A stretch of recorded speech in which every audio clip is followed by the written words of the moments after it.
baginda Nabi Muhammad Sallallahu Alaihi Wasallam.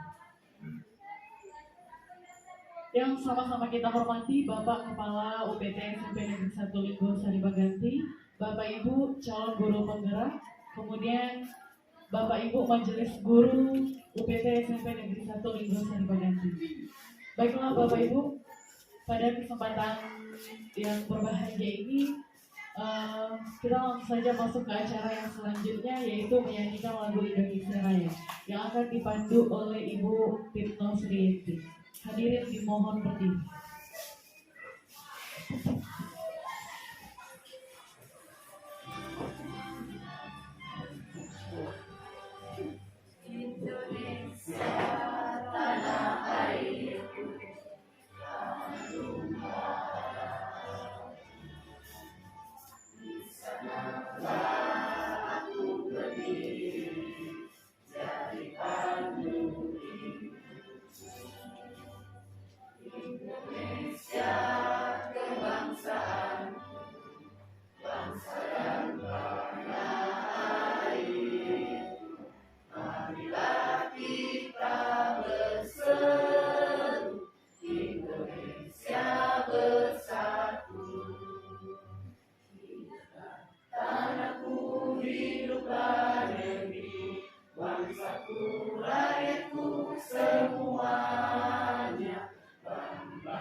Bapak Ibu undangan dan hadirin yang berbahagia, acara selanjutnya menyanyikan lagu Profil Pelajar Pancasila.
silakan duduk kembali. Bapak Ibu undangan dan hadirin yang berbahagia. Selanjutnya sambutan dari Bapak Kepala UPT SMP Negeri 1 Linggo Sari Baganti. Kepada Bapak Kepala Sekolah, waktu dan tempat kami persilakan.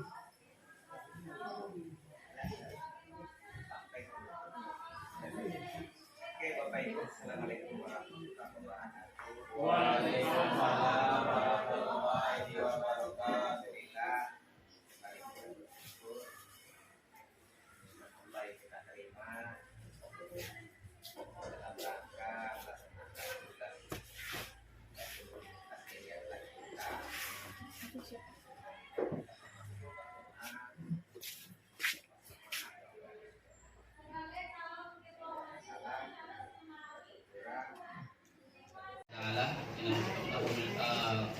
Alhamdulillahirabbil alamin. Dan bersalawat kita kepada Nabi Muhammad SAW dan Allahumma shalli ala sayyidina Muhammad wa ala ali sayyidina Muhammad. Yang terhormat Bapak Kepala SMP 1 Linggo Sari Baganti, yang sama-sama kita hormati Bapak Ibu Wakil serta Bapak Ibu Majelis Guru beserta karyawan karyawati SMP 1 Linggo Sari Baganti. Ucapan terima kasih yang tak terhingga kepada Bapak Ibu yang telah bersedia hadir di ruangan ini dan mengikuti kegiatan penyebaran pemahaman dan penyerapan budaya positif.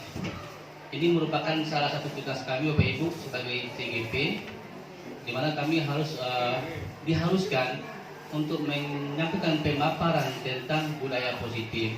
Kami berharap nanti apa yang kami sampaikan juga membawa manfaat yang positif juga kepada Bapak Ibu hendaknya.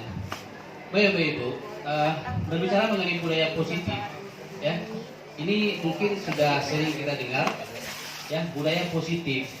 Kita sering mendengar kata-kata ini. Nah, Bapak Ibu, sebelum kita harus tahu dulu apa itu maksud dari budaya positif. Ya, budaya positif adalah kebiasaan-kebiasaan, ya, kebiasaan-kebiasaan dan yang harus dimiliki oleh seseorang sehingga mereka bisa memiliki nanti karakter yang bertanggung jawab, berempati, toleransi dan disiplin. Jadi dengan budaya positif ini diharapkan nanti kalau di sekolah siswa-siswa kita mereka bisa menjadi pribadi-pribadi yang berkarakter, berdisiplin, ya, sehingga lingkungan pendidikan juga menjadi sangat seperti yang kita inginkan gitu Bapak Ibu. Nah Bapak Ibu, untuk menciptakan budaya positif ini memang bukan perkara mudah. Ada beberapa hal yang harus kita lakukan untuk supaya tercipta budaya positif.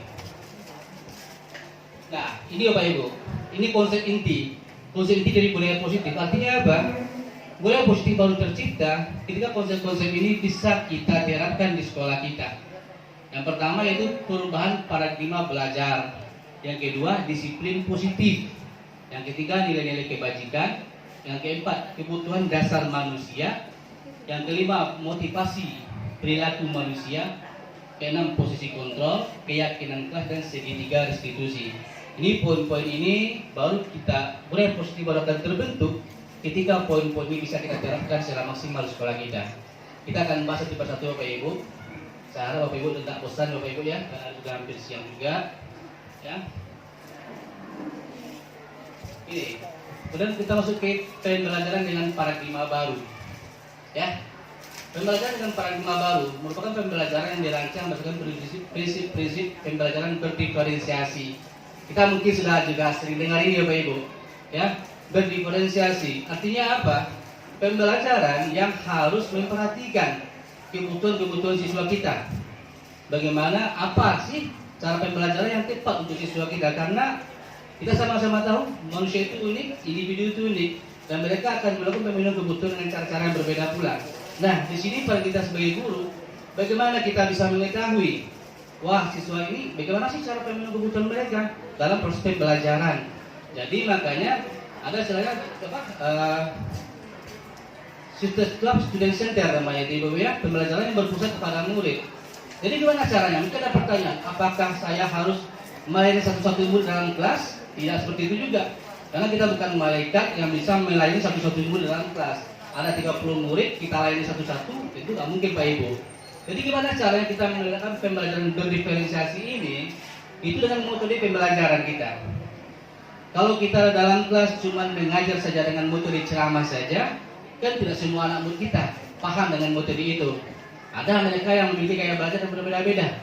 Ada auditory, ada visual, dan ada kinestetik. Ya, memang.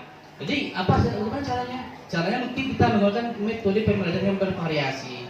Mungkin dengan video, mungkin dengan cara kita bermain peran atau berkelompok seperti itu. Sehingga mereka siswa kita itu bisa terakomodir semuanya Bapak Ibu. Kebutuhan belajar mereka bisa terakomodir dengan baik dan tujuan pembelajaran yang kita inginkan akan tercapai. Jadi bukan kita cuman memaksa anak satu arah dengan kita, memaksa dengan cara kita, itu tentu tidak akan maksimal dalam proses pembelajaran. Itu Bapak Ibu. Kita lanjut. Miskonsepsi tentang teori kontrol. Ya, apa ya? Kesalahan konsep Bapak Ibu. Mungkin konsep-konsep ini juga kita mungkin percaya dengan ini, tapi kenyataannya tidak seperti itu. Ada ilusi guru bisa mengontrol murid. Kedua, ilusi bahwa semua penguatan positif efektif dan bermanfaat. Ilusi bahwa kritik dan berbuat salah, membuat rasa bersalah mampu menguatkan karakter. Dan terakhir, ilusi bahwa orang dewasa berhak memaksa. Nah, kenapa ini dikatakan miskonsepsi? Karena ini hanya bersifat sementara Bapak Ibu. Perlakuan-perlakuan yang kita berikan ke anak-anak kita dengan cara seperti ini hanya berlaku sementara. Dia tidak permanen. Kenapa? Karena dia berasal dari luarnya, motivasi eksternal. Jadi ketika nanti kita bisa mungkin mengontrol murid, kamu harus berpakaian seperti ini, kamu harus rapi segala macam, itu mungkin akan dilakukan di saat-saat yang mungkin jangka waktu yang tidak lama. Setelah nanti mungkin kita agak ada lagi di samping mereka keluarkan lagi bajunya. Kenapa ini terjadi? Karena ini bermotivasi tidak berasal dari dalam diri mereka, tapi berada dari luar diri mereka. Ilusi bahwa penguatan efektif, penguatan positif efektif dan bermanfaat. Nah, ini mungkin ada yang bertanya mungkin Bapak Ibu, apa sih maksudnya? Apakah penguatan positif itu efektif? Tidak selalu Bapak Ibu. Misalnya gini, maksud penguatan positif seperti reward, kita kasih hadiah ke anak kita. Tidak selalu efektif, terkadang malah akan merubah orientasi mereka. Hal yang dulu mereka lakukan sesuai dengan pikiran batin mereka sendiri, tapi kalau kita kasih hadiah ke mereka, orientasi mereka berubah. Saya bekerja karena saya dapat hadiah. Nah, ketika kita nak kasih hadiah lagi ke anak kita, motivasi mereka akan surut lagi, habis lagi, hilang lagi seperti itu. Lalu pemaksaan juga.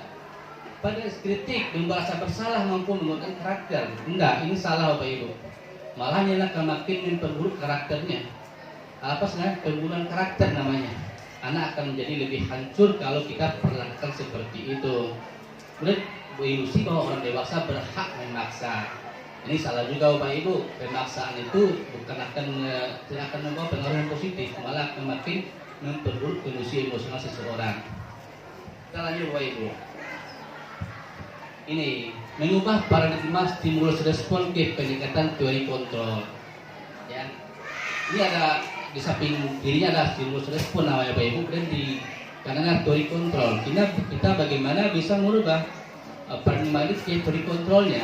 Ada berapa poin di sini Bapak Ibu. Realitas kita sama atau kebutuhan kita sama, tapi di teori kontrol kebutuhan kita itu berbeda. Ya. Kenapa kita berbeda? Kembali ke seperti pembahasan kita tadi. Manusia itu unik dan mereka juga memiliki kebutuhan-kebutuhan yang berbeda. Kemudian semua orang melihat hal yang sama. Jadi teori kontrolnya setiap orang memiliki gambaran berbeda. Itu benar Bapak Ibu. Lanjut kita mencoba mengubah orang agar berpandangan sama dengan kita. Kita berusaha berbagi pandangan orang lain tentang dunia. Jadi kita tidak punya kendali atas orang lain Bapak Ibu. Mereka punya kendali atas diri mereka sendiri. Yang bisa kita lakukan apa? Kita cuma bisa mungkin berbagi, mengarahkan dan membimbing mereka. Itu maksudnya. Kemudian perilaku buruk dilihat sebagai suatu kesalahan. Ya, kita sering itu menghakimi itu. Misalnya dia nggak masuk atau dia berkelahi, dasar kamu anak nakal, kurang ajar kamu. Itu perlakuan. Dan itu karena kita menganggap itu sebuah kesalahan. Ternyata tidak. Ya, semua perilaku memiliki tujuan. Tujuannya apa? Dalam usaha pemenuhan kebutuhan mereka. Nanti kita akan bahas di slide berikutnya Bapak Ibu. Apa sih, setiap perilaku itu pasti punya alasan, setiap tindakan itu pasti punya motif Bapak Ibu. Kemudian orang lain bisa mengontrol saya. Di teori kontrolnya hanya Anda yang bisa mengontrol diri Anda. Dan lanjut, saya bisa mengontrol orang lain. Di teori kontrolnya Anda tidak bisa mengontrol orang lain. Dan selanjutnya ke bawah Bapak Ibu, pemaksaan ada pada saat rujukan gagal, kolaborasi dan konsensus menciptakan pilihan-pilihan baru. Nah, ini yang kita lakukan juga di sekolah Bapak Ibu. Bagaimana ketika kita coba membujuk anak dengan cara baik-baik, dia nggak mau lagi dan masih nakal juga, akhirnya kita paksa. Kalau kamu tidak lakukan ini, kamu akan begini. Ini bentuk pemaksaan juga. Karena gimana? Sudah seringkali saya bilang ke kamu nggak juga berubah. Sekarang kalau kamu mau gini, kamu akan saya ginikan lagi. Ini pemaksaan. Malah tidak bagus Bapak Ibu. Kemudian model berpikir menang kalah di kontrol, model berpikir menang-menang atau win-win solution Bapak Ibu. Lanjut Bapak Ibu, ke disiplin positif.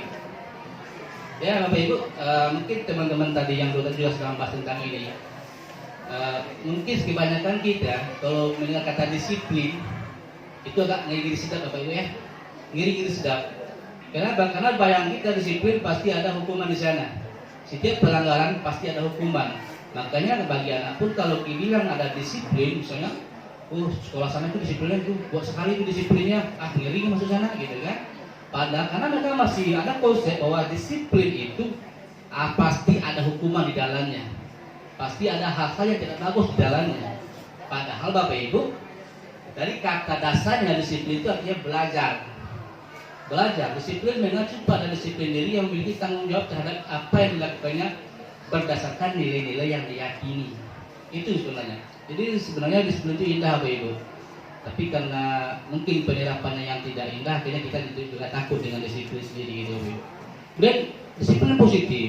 Disiplin positif merupakan salah satu cara penerapan disiplin yang bertujuan untuk menumbuhkan kesadaran serta memberdayakan peserta diri tanpa imbalan penghargaan, ancaman atau hukuman. Jadi jelas Bapak Ibu. Jadi disiplin positif itu adalah disiplin yang berasal dari dalam diri siswa sendiri. Mereka berdisiplin bukan mengharapkan imbalan, ancaman atau hukuman, tapi mereka menyadari bahwa disiplin itu penting. Wah, ini yang penting buat saya, karena dengan disiplin saya bisa lebih baik lagi dalam kehidupan saya ke depannya. Ini yang penting untuk kita tumbuhkan kepada siswa kita. Bagaimana caranya? Tentu dengan berbagai pendekatan yang akan kita lakukan nantinya. Karena dengan ancaman, hukuman dan penghargaan itu hanya akan bersifat sementara. Mereka tidak akan permanen dalam diri mereka. Situasi kondisi di luar lingkungan akan mempengaruhi sikap mereka terhadap perilaku yang akan datang munculkan Bapak Ibu. Di sebagai pendidik, tujuan kita adalah menciptakan peserta didik yang memiliki disiplin diri, sehingga mereka berperilaku mengacu kepada nilai-nilai kebajikan universal yang memiliki motivasi intrinsik dalam perubahan perilaku ke arah yang lebih baik. Jadi lebih fokus ke motivasi dari dalam diri mereka sendiri. Baik. Ini maksudnya nilai-nilai kebajikan universal Bapak Ibu. Kenapa dibilang nilai kebajikan universal? Karena nilai-nilai yang pasti itu disepakati bersama lepas dari suku bangsa, agama, bahasa maupun latar belakangnya. Jadi nilai itu berlaku untuk semua kalangan lepas dari suku, bangsa dan agama ya Bapak Ibu. Ada beberapa contoh nilai-nilai kebajikan di sini Bapak Ibu. Seperti nilai profil pada Pancasila, itu beriman dan bertakwa kepada Tuhan Yang Maha Esa, berakhlak mulia, berkebinekaan global, gotong royong, mandiri, kreatif dan bernalar kritis.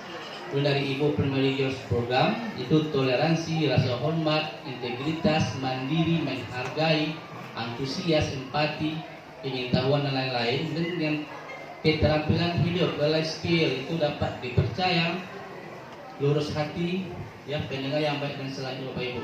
Ini kan baru beberapa contoh saja Bapak Ibu. Nilai kebajikan banyak di luar sana yang bisa kita ambil, kita pelajari Bapak Ibu. Ini cuma sebagian kecil saja dari itu diambil jadi contoh Bapak Ibu. Nah, lanjut kita ke kebutuhan dasar manusia. Ya. Kebutuhan dasar. Ini hal yang sangat penting Bapak Ibu.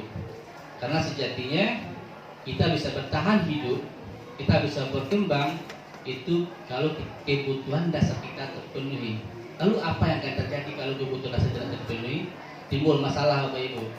Ya, akan timbul masalah bagi diri sendiri dan masalah bagi orang lain.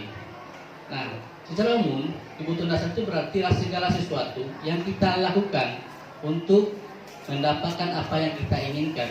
Seluruh tindakan yang kita lakukan memiliki tujuan tertentu, dan semua usaha terbaik yang kita lakukan adalah dalam rangka agar kebutuhan dasar kita terpenuhi dengan baik. Jadi berjelas Bapak Ibu ya, bahwasanya setiap perilaku, setiap tindakan seseorang itu dalam upaya pemenuhan kebutuhan dasar mereka. Jadi mungkin ada anak-anak kita yang mungkin di sekolah dia suka merampas makanan temannya, jangan salah dulu, jangan bilang dulu dia nakal. Mungkin ada kebutuhan dasar dia tidak terpenuhi. Ada anak-anak kita dalam kelas yang suka itu manjat-manjat meja, lalu jungkir-jungkir balik dia di sana. Bukan dibilang anak autis pasti yang bukan seperti itu Bapak Ibu. Coba cek dulu, mungkin ada kebutuhan mereka yang tidak terpenuhi Bapak Ibu. Ya. Ada juga mungkin anak kita yang suka apa namanya tuh sok-sok kanteng itu, ya sok keren, sok cool gitu kan. Mungkin kita muak mungkin lihatnya, tapi jangan dulu. Mungkin ada kebutuhan yang belum mereka penuhi. Dengan kita tahu Bapak Ibu kebutuhan mereka yang belum terpenuhi, mungkin kita sebagai pendidik bisa mencari akar permasalahannya dan kita bisa carikan solusi untuk mereka. Itu Bapak Ibu ya. Kita lanjut Bapak Ibu. Ini 5 kebutuhan dasar manusia. Inilah Bapak Ibu kelima kebutuhan tersebut. Ya, salah satu saja dari 5 kebutuhan itu salah 2 tuh kelima-limanya tidak terpenuhi Bapak Ibu, timbul masalah. Baik itu untuk anak-anak kita maupun kita sebagai manusia yang dewasa juga. Seperti bertahan hidup. Itu kebutuhan makanan, pakaian, tempat tinggal, keamanan dan kesehatan. Kalau kita tidak punya itu Bapak Ibu ya hancurlah kita. Kedua, kasih sayang. Siapa sih yang tidak butuh kasih sayang Bapak Ibu? Ya, anak-anak butuh kasih sayang, kita juga butuh kasih sayang. Ya, oke, di sini dia rasa diterima, dipedulikan, kerjasama, menjadi bagian dalam kelompok. Kemudian penguasaan Bapak Ibu itu power, ya, harga diri, ya keinginan untuk dianggap, memimpin, berprestasi, diakui dan didengar. Kelihatannya kebebasan, mandiri, memiliki pilihan, mencoba hal baru, mampu mengendalikan arah dirinya. Dan terakhir kesenangan itu bermain, humor, antusiasme, tertawa, ya. Ini itu kebutuhan Bapak Ibu. Ini pergi liburan itu kebutuhan juga. Mau healing katanya itu kebutuhan Bapak Ibu. Jangan diabaikan itu. Jadi nanti kalau kita gajian kita pergi main-main itu juga kebutuhan. Kalau itu tidak terpenuhi, ya susah nanti kita marah-marah aja di rumah nanti Bapak Ibu ya. Gitu juga ada anak kita. Jadi tinggal kita paksa mereka untuk belajar tanpa ada sedikit waktu mungkin untuk sekedar ice breaking mungkin untuk mereka akan suntuk dalam kelas. Jadi coba Bapak Ibu nanti ada di kelas Bapak Ibu juga mungkin mengajar sekian menit lalu kita kasih ice breaking ke mereka. Itu akan mengembalikan nanti energi mereka, membentuk energi positif lagi sehingga mereka belajar dengan cara yang lebih siap lagi Bapak Ibu. Ya, itu kebutuhannya Bapak Ibu. Jadi mohon nanti kalau kita memiliki anak-anak yang bermasalah di kelas, coba kita hubungkan dengan kebutuhan mungkin ada nanti di antara kebutuhan tersebut yang belum mereka penuhi. Ya, mereka rampas makanan teman mereka, mungkin mereka nggak ada uang untuk makan Bapak Ibu, nggak ada uang di rumah, mereka rampas teman mereka kompas uang teman mereka, jadi mereka kan nggak ada uang untuk makan. Lalu kita ceritakan solusi apa? Solusinya nanti diserahkan ke Bapak Ibu nanti apa solusinya. Ya, Bapak ya, lanjut Bapak Ibu. Kemudian motivasi perilaku manusia. Ini yang tadi kita juga sudah singgung di awal Bapak Ibu. Ya, ada 2 motivasi, itu motivasi ekstrinsik dan motivasi intrinsik. Ekstrinsik itu berasal dari luar. Apa yang mendorong mereka berperilaku itu untuk menghindari hukuman, ketidaknyamanan atau hukuman, lalu untuk mendapatkan imbalan atau penghargaan dari orang lain. Makanya tadi ada di ilusi tadi, di miskonsepsi tadi bahwasanya imbalan itu tidak efektif. Kenapa? Karena itu berasal dari luar. Ketika nanti imbalan, penghargaan tidak kita berikan lagi ke siswa kita, mereka akan kembali ke asalnya. Mereka akan malas-malasan lagi karena mereka tidak mendapatkan apa yang mereka inginkan. Nah, motivasi apa yang kita inginkan terbentuk dari murid kita? Itu motivasi intrinsik. Itu untuk menjadi orang yang mereka inginkan dan menghargai diri sendiri dengan nilai-nilai yang mereka percaya. Jadi tugas kita Bapak Ibu bagaimana kita meyakinkan anak-anak murid kita bahwasanya perilaku positif itu berguna untuk mereka, bukan untuk orang lain. Mereka disiplin, mereka menghargai waktu, mereka menghargai diri mereka sendiri. Itu gunanya untuk siapa? Untuk mereka. Kita perlu kasih pemahaman itu kepada anak-anak murid kita, Bapak Ibu. Ya, percuma kita kasih mereka ilmu pelajaran yang bagus, tapi mereka tidak paham apa kemanfaatan dari ilmu itu sendiri. Ya, mereka paham teksnya, tapi mereka tidak bisa mengaplikasikannya, kan juga susah, Bapak Ibu. Buat apa proses pembelajaran kita lakukan seperti itu? Lanjut, Bapak Ibu. Ini hukuman, konsekuensi dan restitusi, Bapak Ibu. Ya, ini mungkin kedengaran hampir sama berlaku. Inilah proses pendisiplinan murid kita juga, Bapak Ibu, tapi cara kerjanya berbeda. Jadi hukuman tidak terencana atau tiba-tiba. Kemudian murid tidak tahu apa yang akan terjadi. Ya, kemudian bersifat satu arah dan berupa hukuman fisik. Ya, seperti ini, Pak Ibu. Ketika anak kita terlambat datang ke sekolah, kita suruh mereka lari keliling lapangan. Artinya apa maksudnya? Bahwa hukuman perilaku yang mereka munculkan tidak sesuai dengan konsekuensi yang kita berikan gitu. Mereka bingung. Saya tadi terlambat pun sudah di lapangan. Tapi bisa saya terlambat, saya suruh pilih sampah. Itu mungkin nanti ini konsekuensi, Bapak Ibu. Udah konsekuensi terencana, disepakati sesuai peraturan. Murid tetap tidak dibuat nyaman, sikap guru selalu memonitor murid. Ini konsekuensi, Bapak Ibu. Seperti peraturan sekolah kita gitu. Ya, kalau kamu tidak melakukan ini, kamu akan mendapatkan ini, dan itu disepakati bersama. Itu konsekuensi namanya, Bapak Ibu, bukan hukuman. Jadi bukan kamu hukum dulu, bukan, tapi itu konsekuensi dari perbuatan mereka, dan mereka menyadari betul bahwasanya kalau saya melakukan ini, saya akan mendapatkan ini gitu. Itu konsekuensi, itu berbeda konsekuensi dengan restitusi, dengan hukuman. Lanjut ke restitusi, Bapak Ibu. Ini restitusi. Ini proses menciptakan kondisi bagi murid untuk memperbaiki kesalahan. Proses kolaboratif yang mengajarkan murid untuk mencari solusi sendiri. Nah, ini yang kita harapkan, Bapak Ibu, dan anak-anak kita. Bahwasanya ketika mereka melakukan pelanggaran, melakukan kesalahan-kesalahan, Bapak kita berharap mereka memahami sendiri bahwasanya kesalahan itu memang tidak bagus untuk mereka, dan mereka mau dan mereka tahu jalan keluar dari permasalahan mereka itu. Ini restitusi, Bapak Ibu. Seperti ada video tadi di teman sebelumnya, bagaimana dia bisa menanyakan, kalau kamu terlambat seperti ini, kira-kira apa bisa kamu lakukan? Sehingga itu muncul dari pikiran mereka sendiri, dan tentu itu akan lebih bagus lagi. Mereka akan bisa berkomitmen untuk melakukan itu tanpa kita coba untuk mengintervensi terlalu jauh. Ya, kita cuma ngasih pilihan ke anak-anak kita, Pak Ibu, sehingga mereka merasa nyaman dengan kondisi itu. Oke, lanjut, Pak Ibu. 5 posisi kontrol guru.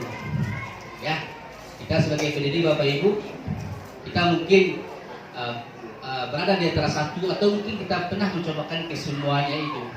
Itu penghukum, pembuat rasa bersalah, teman, pemantau, dan manajer. Ini 5 posisi kontrol guru, Bapak Ibu. Dari kelima posisi kontrol ini mana yang paling bagus? Tentu di posisi manajer. Pemantau apakah bagus? Bagus juga, tapi lebih bagus lagi yang di manajer kan seperti itu. Ini tingkatan-tingkatannya, Bapak Ibu. Jadi yang penghukum dan pembuat rasa bersalah itu apa namanya itu? Identitas gagal, Bapak Ibu. Lalu teman, pemantau, dan manajer itu berhasil, katanya, Bapak Ibu. Karena pengaruh secara psikologis itu lebih baik, lebih positif yang 3 itu daripada yang 2 ke samping, Bapak Ibu. Ini contoh penerapan 5 posisi kontrol, Bapak Ibu. Saya coba ambil beberapa kalimat. Ya, ini kasusnya murid tidak memakai atribut lengkap saat upacara bendera. Ini kasus, Bapak Ibu. Lalu kalau posisi guru sebagai penghukum, kira-kira apa kalimatnya? Hormat pada bendera selama 1 jam. Kenapa dibilang penghukum, Bapak Ibu? Karena kesalahan yang mereka punya tidak sesuai dengan konsekuensi yang mereka dapatkan. Ya. Lanjut, yang posisi membuat rasa bersalah. Berapa kali Bapak Ibu harus memberitahu kamu selalu saja mengecewakan Bapak Ibu. Jadi selalu minta belas kasihan ke anak itu, Bapak Ibu, ya. Dengan berharap dia merasa bersalah. Kalau dia merasa bersalah, mungkin dia akan berubah. Itu harapan. Tapi terkadang harapan tidak sesuai dengan kenyataan, Bapak Ibu. Ya. Lanjut. Yang ketiga, ayo dong ikuti aturan sekolah. Tolong bantu ibu bapak ya sekali ini. Ya sudah, tidak apa-apa. Lain kali jangan sampai berbuat seperti ini lagi ya. Ini posisi kontrol sebagai teman. kita memposisi diri sebagai teman dengan anak-anak kita. Ini bahaya nanti anak-anak kita bagus sebenarnya Bapak Ibu untuk diri dia sendiri. Jadi ketika dia dengan berhadapan dengan kita, sebelumnya mungkin bisa mematuhi aturannya. Tapi ketika dia berhadapan dengan guru yang lain, dia tidak mau. Karena dia cuma masa dekat dengan ibu itu saja. Ini bahayanya Bapak Ibu kalau posisi kontrol ini kita pakai. Mungkin dengan Ibu Ika, karena dia agak teman dia bagus, dia mau patuh dengan Ibu Ika. Lalu dengan Pak Ihsan, enggaklah. Kan Ibu Ika saya cuma sayang sama Ibu Ika saja, biasanya enggak. Sehingga bahaya dia pilih-pilih guru nanti Bapak Ibu. Kalau ini yang kita lakukan ke anak kita. Dan lanjut ke pemantau. Kamu sudah melanggar peraturan sekolah, kamu tahu konsekuensinya. Setelah upacara kamu beli tripodnya dan jangan diulangi lagi. Ini pemantau. Pemantau posisinya Bapak cuma sebagai orang yang memberikan konsekuensi saja. Jika kamu tidak begini, kamu akan begini. Mereka tidak akan melibatkan diri secara emosional dengan anak. Mereka berdiri dengan aturan yang disepakati dan itu harus dilakukan tidak peduli alasan apapun. Kok perlakuan kamu lakukan ini, kamu akan mendapatkan ini Bapak Ibu. Ya, lanjut. Ini yang terakhir Bapak Ibu, posisi kontrol sebagai manajer. Itu apakah kamu tahu kesalahanmu? Kira-kira bagaimana kamu memperbaiki kesalahanmu? Nah, ini kalimat yang digunakan. Kalau kalimat ini kita pakai itu kita pada posisi kontrol sebagai manajer. Kita mengajak murid, kita mengarahkan murid, dan kita memberikan mereka pilihan-pilihan untuk memperbaiki kesalahan-kesalahan yang mereka buat. Dengan harapan kalau itu datang dari diri mereka, tentu tindakan-tindakan yang mereka lakukan akan bertanggung dengan diri mereka sendiri Bapak Ibu. Nah Bapak Ibu, tadi kita kan sudah belajar tentang 5 posisi kontrol. Ini ada pertanyaan Bapak Ibu, mudah-mudahan Bapak Ibu masih fokus Bapak Ibu ya. Ini di posisi kontrol apakah aku? Ini pertanyaannya Bapak Ibu. Ini kalimatnya. Saya kecewa sekali dengan kamu. Kira-kira Bapak Ibu, ini di posisi kontrol mana Bapak Ibu? Oke, rasa bersalah Bapak ya. Senang sekali, rasa bersalah. Yang kedua, kamu tidak pernah benar-benar melakukannya. Ini posisi mana Bapak Ibu? Kamu tidak pernah benar-benar melakukannya. Masih rasa bersalah Bapak Ibu? Atau?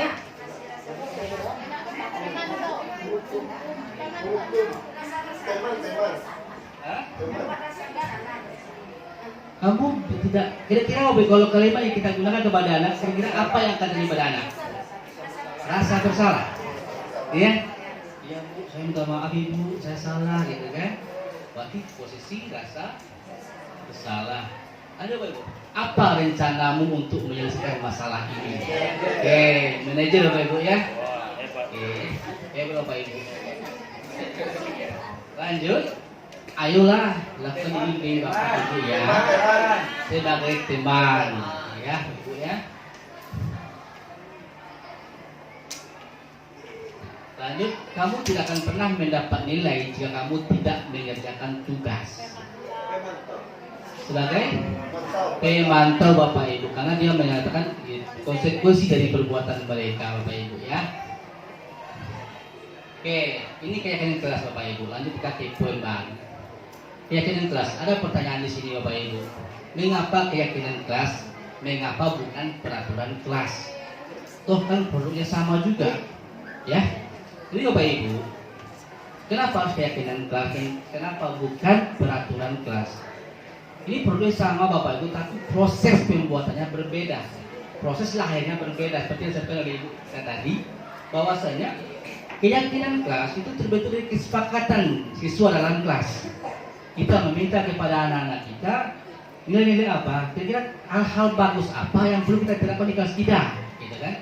Kita minta dari mereka. Sedangkan kalau peraturan kelas itulah produk dari kita sebagai guru, lalu kita kasih ke anak dan kamu harus patuhi ini loh, ini peraturan kelas kita loh, gitu.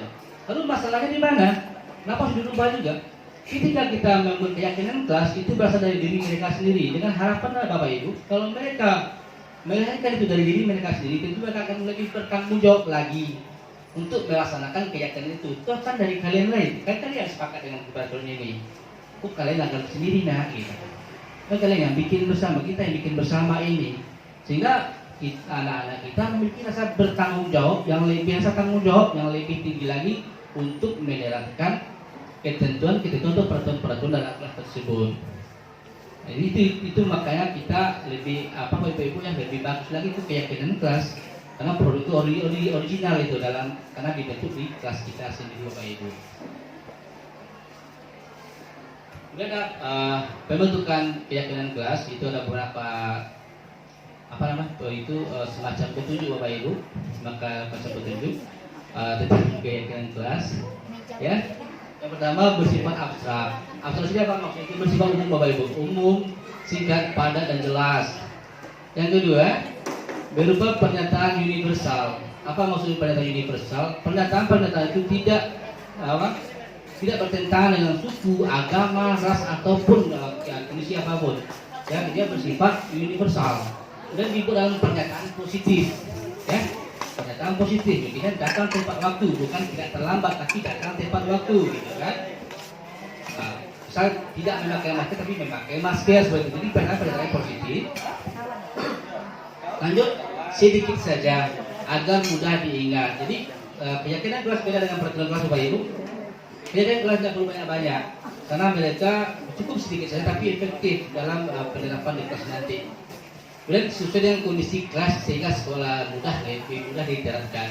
Jadi sesuai dengan kondisi kelas kita atau sekolah kita, apa sih yang dibutuhkan di sekolah kita, keyakinan apa yang perlu diterapkan di sekolah kita sehingga itu mudah diterapkan. Kita tidak perlu contoh-contoh kelas sekolah lain karena kebiasaan, karena keyakinan kita berbeda dengan yang lain.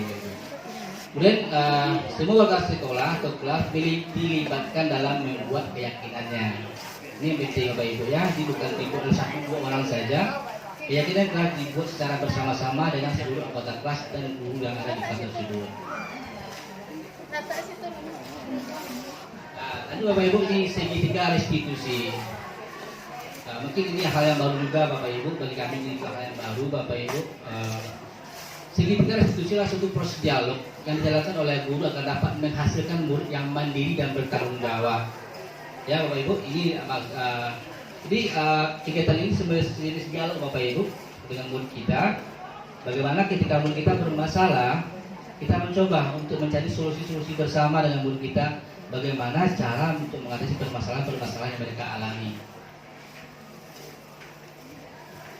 Ini ada 3 poin tadi Bapak Ibu. Yang pertama itu menstabilkan identitas. Ya, ini langkah pertama dari diskusi Bapak Ibu. Itu berdasarkan prinsip membuat kesalahan adalah bagian dari proses pembelajaran. Jadi itu Bapak Ibu ya, bahwa kesalahan itu bukan akhir dari dunia bagi anak-anak Bapak Ibu. Tapi kesalahan itulah proses awal dari pembelajaran bagi mereka. Dan kita memahami ini, ya kita akan bisa menerima situasi besar apapun kesalahan mereka. Kita akan bisa memahami dan menerima kehadiran mereka. Karena kita yakin semua orang bersalah dan yakin bahwasanya orang itu akan bisa lebih baik lagi ke depannya gitu Pak Ibu. Ini contoh kalimat-kalimatnya Pak Ibu ya. Berbuat salah itu wajar. Kemudian tidak ada manusia yang sempurna. Bapak Ibu juga pernah melakukan itu. Bapak Ibu tidak mau mencari siapa yang salah, tapi ingin mencari solusi dari permasalahan ini. Terakhir, kamu berhak merasa begitu. Nah Bapak Ibu, proses awal ini penting Bapak Ibu. Ketika kita memperlakukan siswa kita dengan cara seperti ini, mereka akan merasa diterima. Kehadiran mereka diterima dan mereka merasa bahwa ada orang yang memahami saya. Berarti bukan saya saja seperti ini, ada orang lain yang juga seperti saya. Dengan kondisi ini mereka akan nyaman dan mereka akan berada di posisi yang paling baik untuk kita mempengaruhi pola pikir mereka Bapak Ibu. Ya, ini seperti manipulasi juga Bapak Ibu untuk anak kita Bapak Ibu ya. Lanjut ke validasi tindakan yang salah. Nah ini Bapak Ibu, ini berdasarkan prinsip bahwa setiap perilaku berupaya memenuhi kebutuhan tertentu. Jadi Bapak Ibu ya, anak-anak kita yang berperilaku negatif, berperilaku salah suai namanya Bapak Ibu ya, itu adalah upaya-upaya untuk memenuhi kebutuhan dasar mereka tadi, yang 5 tadi. Ketika kebutuhan dasar tersebut tidak terpenuhi, yang muncul adalah perilaku negatif, perilaku yang tidak sesuai dengan aturan-aturan yang berlaku Bapak Ibu. Dan kita memahami ini, kita tahu ketika anak kita bermasalah, kita coba cari tahu apa sih yang terjadi dengan anak saya. Kenapa mereka seperti itu? Lalu ada pertanyaan-pertanyaan yang bisa kita gunakan Bapak Ibu sebagai pemandu, itu kamu pasti punya alasan melakukan hal itu. Kedua, padahal kamu bisa melakukannya lebih buruk dari ini loh, gitu ya. Lanjut, kamu patut bangga karena telah melindungi sesuatu yang penting buatmu. Lanjut, kamu melakukannya karena mempertahankan sesuatu yang penting bagimu. Nah, di proses ini Bapak Ibu, kita memvalidasi tindakan yang salah. Kita seolah merasa kita berada di posisi mereka, ya. Wajar kamu seperti itu, nak. Ya. Sehingga apa? Kalau kita lakukan seperti ini, yang terjadi apa? Siswa akan lebih terbuka kepada kita, dan akan coba untuk lebih terbuka, lebih bisa lagi membuka dirinya, karena mereka tahu, loh, ternyata saya tidak dihakimi. Ternyata saya diberikan kesempatan untuk menyampaikan apa yang saya rasakan itu, sehingga muncul rasa nyaman, rasa ingin dekat dengan rasa kedekatan emosionalnya bagus dengan guru Pak Ibu. Ini yang bisa kita lakukan Pak Ibu. Lanjut, yang terakhir itu menanyakan keyakinan. Ini berdasarkan prinsip teori kontrol bahwa pada dasarnya kita termotivasi secara intrinsik. Nah, ketika anak kita tadi sudah bisa terbuka dengan kita Bapak Ibu, ya, kita bisa mendorong mereka untuk melakukan sesuatu yang lebih baik dengan kesadaran sendiri Bapak Ibu. Karena apa? Karena tadi tidak ada penghakiman sama sekali ke mereka. Kita memahami posisi mereka, kita memahami tindakan mereka, lalu kita arahkan mereka, kira-kira apa sih yang lebih baik yang bisa kita lakukan. Misal tadi ketika dia berkelahi, dia ada masalah dengan temannya, dia langsung adu jotos. Nah, oke, Bapak paham, kamu bisa mempertahankan hak kamu loh nak. Tapi kira-kira ada tidak hal yang lebih baik yang bisa kamu lakukan selain dari bertinju gitu? Apa kira-kira yang bisa? Mungkin berbicara Bu, oke bagus gitu kan? Ada dorong-dorong minimal seperti itu. Kalau kamu komunikasi mungkin gimana, bisa nggak kira-kira nak? Mungkin bisa Bu. Kalau kamu mau dijotos, kira-kira apa manfaatnya? Jadi kita mengalihkan kesadaran dalam diri mereka, sehingga mereka memahami, wah ternyata selama ini saya salah.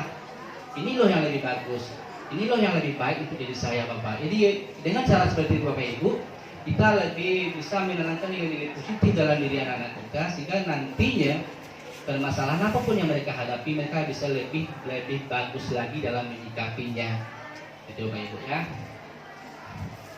Lanjut, ini saya coba kemarin Bapak Ibu untuk melakukan penerapan segitiga institusi dengan murid Bapak Ibu dengan anak kelas 9 unggul. Langkah-langkah seperti tadi Bapak Ibu untuk menstabilkan identitas. Ini di tahap awal kita dialog Bapak Ibu kita lakukan, dan divalidasi tindakan yang salah. Jadi di pertengahan Bapak Ibu setelah mereka merasa nyaman dengan posisi mereka di dialog tadi, mereka sudah mulai merasa terbuka, tidak lagi merasa terancam dengan keberadaan kita di sana. Lalu kita masuk ke validasi tindakan yang salah. Setelah mereka paham itu, kita kasih mereka kesempatan untuk lebih terbuka lagi, lebih menyampaikan apa yang mereka rasakan. Lalu kita masuk ke poin terakhir untuk menanyakan keyakinan. Dengan cara seperti ini, prosesnya akan berjalan dengan efektif Bapak Ibu saudara Ibu. Oke Bapak Ibu, sampai di akhir kegiatan kita Bapak Ibu.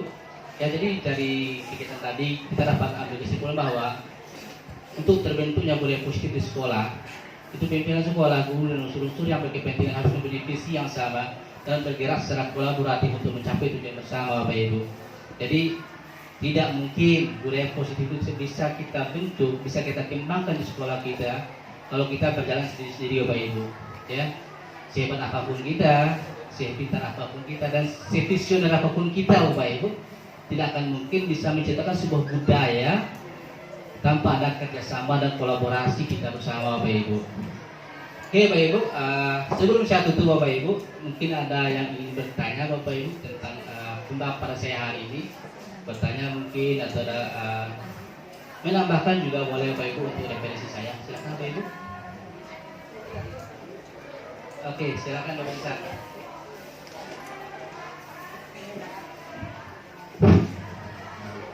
Assalamualaikum warahmatullahi wabarakatuh. Waalaikumsalam warahmatullahi wabarakatuh. Terima kasih Pak Hendra, sangat mencerahkan sekali. Ada beberapa hal yang sepertinya saya coba garis bawahi. Yang pertama, kita tadi berbicara tentang yang paling agak sedikit rumit tentang segitiga institusi ini perlu pendalaman lebih lanjut. Selanjutnya tentang tadi fungsi manajer, berasa bersalah teman dan sebagainya. Tapi kalau ada tambahan dari saya seperti ini Pak Hendra, untuk kegiatan seperti keyakinan kelas, sepertinya langsung bisa dieksekusi mungkin ya.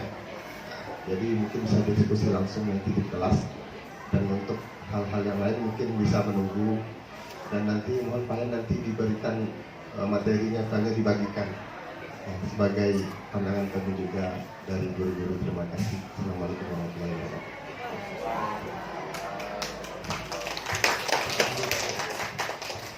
Terima kasih Pak Ihsan. Nanti saya akan membagikan kepada ibu yang membutuhkan. Benar Pak Ihsan, untuk kaitan kelas nanti kita bisa langsung diskusi Pak Ibu. Yang mungkin di kelas kita masih ada peraturan yang namanya peraturan kelas, mungkin bisa kita ubah lagi Pak Ibu. Tapi itu keyakinan kelas. Mudah-mudahan dengan cara ini siswa kita bisa lebih memahami lagi betapa pentingnya nilai-nilai positif itu dikembangkan dalam diri mereka Pak Ibu. Oke, ada lagi yang ingin bertanya Pak Ibu? Silakan Pak Ibu. Kalau tidak ada, saya minta Bapak Ibu untuk sedikit refleksi Bapak Ibu. Ini untuk saya juga Bapak Ibu, PPK ke depannya gimana. Saya butuh refleksi Bapak Ibu tentang penampilan saya hari ini. Siapa yang mau Bapak Ibu yang mau mengasih refleksi tentang penampilan saya hari ini?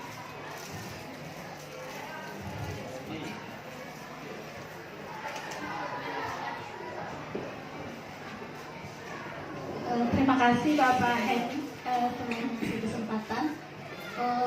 Refleksi untuk Pak Hen hari ini, kita beri aplaus dulu ya Bapak Ibu. Untuk Pak Hen saya lihat secara keseluruhan dari awal tadi untuk penyampaian materinya cukup jelas, mudah untuk kami pahami.